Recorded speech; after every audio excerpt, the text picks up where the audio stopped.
Olá, seja muito bem-vindo ao canal 7 de Teologia. Aqui é o pastor Sérgio Lenz e juntos vamos começar uma nova semana, uma segunda-feira abençoada. E eu desde já desejo que a sua semana seja próspera e frutífera. Lembrando a você que é importante que você faça a sua inscrição no canal. Se já fez, nosso muito obrigado. Que você deixe o seu joinha, o seu like, o seu gostei e que você compartilhe com o maior número de pessoas. Afinal de contas, é muito importante para nós o crescimento deste canal, tá certo? Dizemos estas coisas e vamos então para o texto que é talvez o texto mais conhecido de todos nós, que é o Salmo do Bom Pastor, o Salmo 23, que diz o Salmo desta maneira: O Senhor é o meu pastor, nada me faltará. Ele me faz descansar em pastos verdes e me leva a águas tranquilas. O Senhor renova as minhas forças e me guia por caminhos certos, como Ele mesmo prometeu. Ainda que eu ande por um vale escuro como a morte, não temerei medo de nada, pois Tu, Senhor, estás comigo, Tu me proteges e me diriges. Preparas um banquete para mim, onde os meus inimigos me podem ver. Tu me recebes como convidado de honra e enches o meu copo até derramar. Certamente a Tua bondade e o Teu amor ficarão comigo enquanto eu viver. E na Tua casa, ó Senhor, morarei todos os dias da minha vida. Pois muito bem, já que vamos começar a semana com o Salmo 23, vamos fazer uma proposta diferente. Hoje, amanhã, quarta e quinta, vamos estudar o Salmo 23, tá certo? Então, eu conto com o carinho da sua companhia ao longo desta semana, porque na sexta-feira, então, teremos a lição da Escola Bíblica Dominical. Mas o Salmo 23, ele traz para nós algumas questões, algumas perguntas. Por exemplo, esse cálice que transborda, é um cálice de alegria ou um cálice de raiva, de ira, de vergonha? Que cálice é esse? A mesa que ele prepara para o banquete é uma mesa de reconciliação com os inimigos, ou é uma mesa onde aquele que está sendo oferecido como vítima e sacrifício para a festa é colocado em cima? O Salmo 23, ele faz referência a um rebanho ou faz referência a uma pessoa, uma ovelha apenas? Bom, sabemos que o verdadeiro sentido do Salmo 23 precisa ser analisado sob o prisma da vítima, daquele que é a ovelha. E Jesus, ele se encaixa perfeitamente e nós precisamos entender que a grande referência é para ele. Mas existem verdades que nós podemos absorver para nós mesmos. E a primeira delas talvez seria essa alteração na tradução, porque você sabe que nem todas as expressões hebraicas e aramaicas e mesmo as gregas do Novo Testamento existem uma tradução adequada para verter para a língua portuguesa. Então, quando diz o Senhor é o meu pastor e nada me faltará, talvez a melhor versão seria: o Senhor é o meu pastor, não faltará a mim. Ou numa outra versão, o Senhor é o meu pastor e isso me basta. E a ideia aqui é que não vão faltar bens materiais para a alegria do nosso dia a dia. A ideia aqui é que não faltará a presença dele. E isso se coaduna com o que Jesus diz nas suas últimas palavras nos evangelhos: eis que estou convosco todos os dias até a consumação dos séculos. E fecha muito tranquilamente e nos dá capacidade de entender.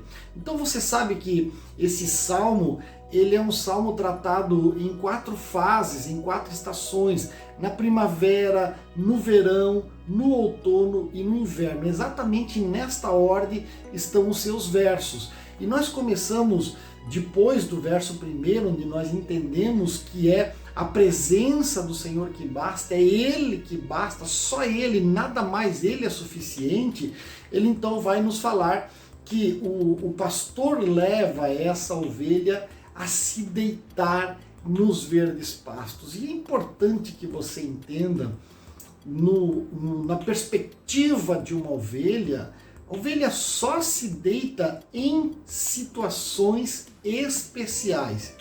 E você diz, pastor, quais são essas situações então? Pois bem, a primeira destas situações, para uma ovelha se deitar, ela precisa estar totalmente isenta dos temores e dos espantos. A ovelha não pode ter medo, porque se ela tiver medo, ela não deita, ela não relaxa, ela não descansa. E nós lembramos, eu até já falei aqui no canal, em outra circunstância, que o medo é terrível, porque o medo, ele anestesia a nossa consciência, o medo silencia o nosso testemunho, o medo enfraquece a nossa fé, o medo nos impede de lutarmos por nossos sonhos, por nossos objetivos, por nossas convicções. E, acima de tudo, o medo, ele impossibilita-nos de sermos nós mesmos. Então, a ovelha não se deitava se ela tivesse medo, não tenha dúvida. Aliás, se ela tivesse medo, ela simplesmente se apavorava e se apavora, porque ovelhas ainda existem, e elas vão embora, elas fogem para algum lugar e às vezes acabam caindo nos penhascos, se emaranhando nos espinheiros e assim por diante. E eu lembro de uma frase do Nelson Mandela que eu acho fantástica. Ele diz que eu aprendi que a coragem não é a ausência de medo, mas é o triunfo sobre ele. O homem corajoso não é aquele que não sente medo, mas aquele que conquista por cima do medo e vai lá e é vitorioso. Mas vejam, a ovelha também, para deitar, ela precisa estar em paz com o resto do rebanho. Não pode ter disputas acirradas entre os membros do rebanho. Então, a paz, eu digo sempre que ela é a maior conquista da vida do ser humano. O ser humano que tem paz tem tudo. Quem não tem paz simplesmente não tem nada, porque sua vida será uma vida atribulada, perturbada e assim por diante.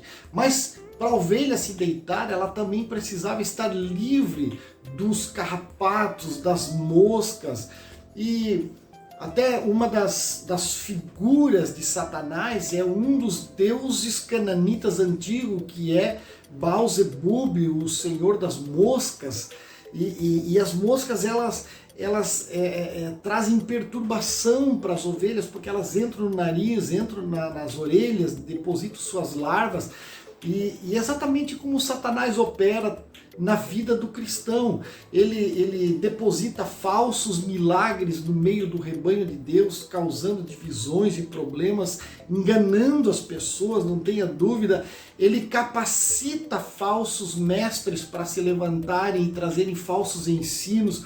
Satanás, ele capacita falsos profetas para trazerem divisões no meio do rebanho. Ele inclusive levanta falsos apóstolos e com isso ele divulga falsas doutrinas, trazendo uma série de prejuízos. E Satanás é como essas moscas e esses carrapatos que impediam das ovelhas deitarem e repousarem nos braços e sob os cuidados do seu pastor. Mas a ovelha também, para se deitar, ela precisava estar plenamente alimentada e satisfeita. Claro, com fome, né, é complicado. Não sei se você já tentou dormir com fome, com a barriga roncando, mas é muito difícil. E aí, nesse aspecto, tem duas observações que precisam ser anotadas. A primeira é o esforço da parte do pastor em alimentá-la. Valorize o teu pastor, valorize aquele que te alimenta, valorize o teu professor, valorize o teu pai, valorize a tua mãe, valorize aqueles que põem o alimento na tua mesa, seja ele físico ou espiritual, porque não vem de graça, é um trabalho, é um esforço, é uma dedicação, demanda suor. Eu sempre digo que o sucesso demanda 5% de inspiração, 90%, 95% de transpiração, de muito suor mesmo. E também o outro aspecto é o esforço da ovelha em buscar o seu alimento, porque se você se recusar a comer, os melhores pratos poderão estar à sua frente e você vai continuar com fome. Aliás, se tiver fome, Jesus disse: vinde a mim, porque eu sou o pão da vida. Ele é o alimento primordial. Amanhã nós continuamos falando da ovelha que vai para a fonte das águas, que ele guia mansamente as fontes das águas, e vamos falar um pouquinho sobre a origem, sobre as 3 fontes que as ovelhas podem beber. Então, por isso, fique ligado aqui no canal, não esquece de deixar o seu joinha, o seu like, né? Não esquece de compartilhar para alguém e se você ainda não é inscrito, faça isso agora. Eu vou ficando por aqui, agradecendo o carinho da sua companhia, desejando uma ótima semana, um excelente dia e que o nosso Deus, aquele que ainda é o maior, o melhor e o mais fiel companheiro, te abençoe e te guarde. Um forte abraço, até amanhã.